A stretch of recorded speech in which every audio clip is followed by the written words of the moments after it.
শুধুমাত্র 15 থেকে 20,000 টাকা খরচ করে এই সুপার অ্যামোলেড প্যানেলের কার্ভ ডিসপ্লে যুক্ত স্মার্টফোনটা কেনার পরে অনেকেই ধরা খেতে পারেন। এই আইটেলের S23 প্লাস যে ফোনটার আউটলুকটা পুরোপুরি লক্ষ টাকার স্মার্টফোনের মতো, সেই ফোনটার বেশ কিছু জিনিস আপনাদের পছন্দ হবে না এবং এই ফোনটা কেনার আগে অবশ্যই এর 5টি বাজে দিক সম্পর্কে জেনে নেওয়া উচিত আপনাদের। First of all, itel S23 plus স্মার্টফোনটা বর্তমানে যারা কিনেছেন তাদের ইউজার রিভিউ অনুযায়ী এই ফোনটা খুব সহজেই গরম হয়ে যায়। মানে আইটেল ফোন লঞ্চ করেছে তো ঠিকই, কিন্তু এই ফোনটার হিটিং ক্যাপাবিলিটি নিয়ে তারা কোনো কাজই করেনি।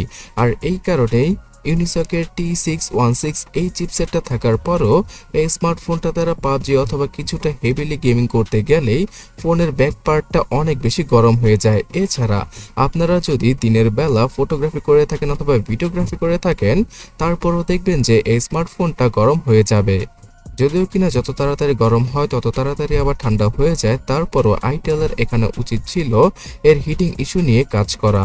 হয়তো আগামী সফটওয়্যার আপডেটের পরে তারা এই ইস্যুটা কিছুটা হলেও ফিক্স করতে পারবে, বাট এখানে আমাদের দ্বিতীয় প্রবলেমটা চলে আসে। আইটেলের মতো একটা ব্র্যান্ড থেকে আপনারা হয়তো আগামী 2 বছর কোনো সফটওয়্যার আপডেট পাবেন না। হয়তো বড়সড় আইটেল 1 বছরের সফটওয়্যার আপডেট দিয়ে দিতে পারে এই স্মার্টফোনটাতে। মানে দাঁড়াচ্ছে গিয়ে 1 থেকে 1.5 বছর ধরে শুধুমাত্র সিকিউরিটি প্যাচের আপডেটটাই পাওয়া যাবে আইটেল S23 প্লাসে। আর সবচেয়ে বড় ব্যাপার হচ্ছে গিয়ে আগামীতে যদি কোনো আপডেটের মাধ্যমে ফোনটার ভেতরে যদি প্রবলেম সৃষ্টি হয় সফটওয়্যার জনিত, সেটা ঠিক করবে কিনা আইটেল তারও কোনো গ্যারান্টি নেই।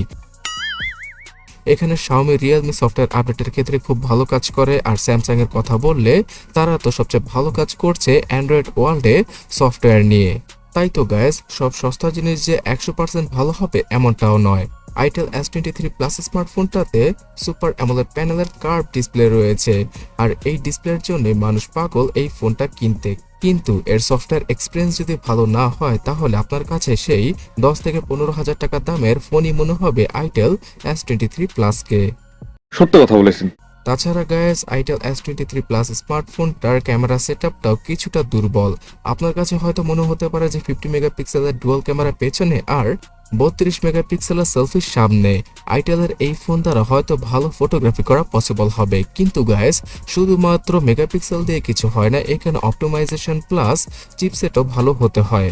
যদি আইটেল এখানে স্ন্যাপড্রাগন 7 সিরিজের কোনো চিপসেট অথবা মিডিয়াটেকের G99 এর মতো চিপসেটকে ইউজ করতো তাহলে তাদের আইএসপিটা আরও ভালো হতো, আর এর মাধ্যমে 50 মেগাপিক্সেল এবং 32 মেগাপিক্সেলের ক্যামেরা দ্বারা আপনারা আরও বেটার ছবিগুলো তুলতে পারতেন।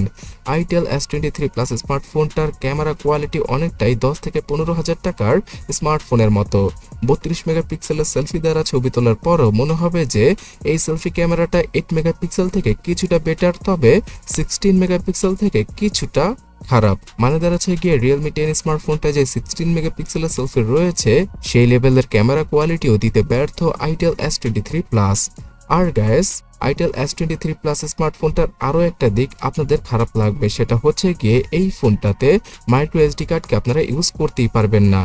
মানে দাঁড়াচ্ছে গিয়ে 8GB আর 256GBর ভেরিয়েন্টটা আপনাদের অনেক বেশি টাকা খরচ করে কিনতে হবে, কারণ 128GBর ইন্টারনাল মেমোরি হয়তো বর্তমানে যে কোনো স্মার্টফোনে থাকাটা অতটাও কার্যকারী হয় না যদি আপনাদের এসডি কার্ডের স্লটটাই না থাকে।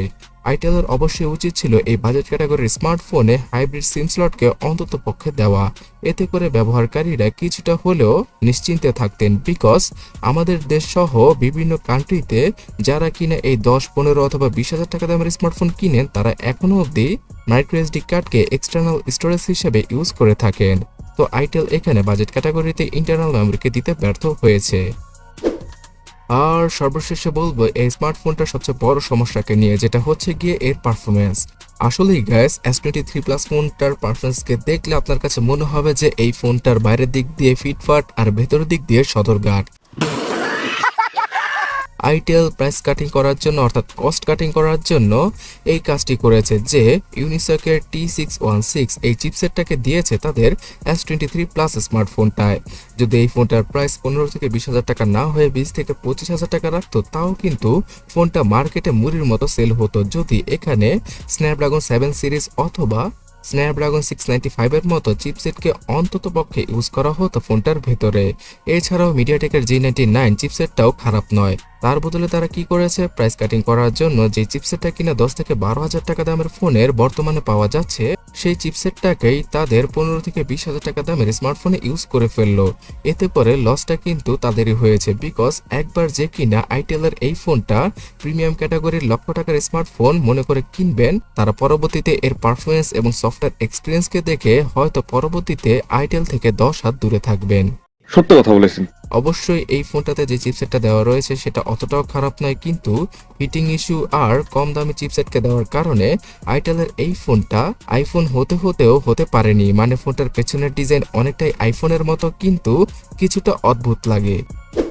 So guys, itel S23 plus স্মার্টফোনটার সবগুলো বাজের দিক আজকের এই ভিডিওতে তুলে ধরেছি। এই ফোনটার সবচেয়ে ভালো দিক এবং সেলিং পয়েন্ট হচ্ছে গিয়ে এই স্মার্টফোনটার ডিসপ্লে। অ্যামোলেড প্যানেলের কার্ভ এত বড় আকৃতির ডিসপ্লেকে হয়তো আইটেল ছাড়া অন্য কোনো ব্র্যান্ড এই 15 থেকে 20,000 টাকায় দিতে পারবে না, যেখানে কিনা অলওয়েজ অন ডিসপ্লের সাপোর্টটাও রয়েছে। কিন্তু রোদের আলোতে এই ফোনটা ইউজ করার ক্ষেত্রেও আপনাদের প্রবলেমে পড়তে হবে, বিকজ এই ডিসপ্লের পিক ব্রাইটনেস সর্বোচ্চ 500 নিটসের।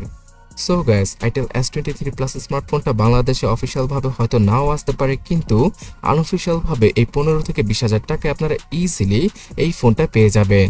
আর আমার মনে হয় যে আজকের ভিডিও দেখার পরে অনেকেই এই ফোনটা কেনা থেকে বিরত থাকবেন, কিন্তু আইফোনের মতো ডিজাইন আর এই কার্ভ অ্যামোলেড ডিসপ্লের জন্য আপনারা ফোনটাকে একবার হলেও ট্রাই করে দেখতে পারেন।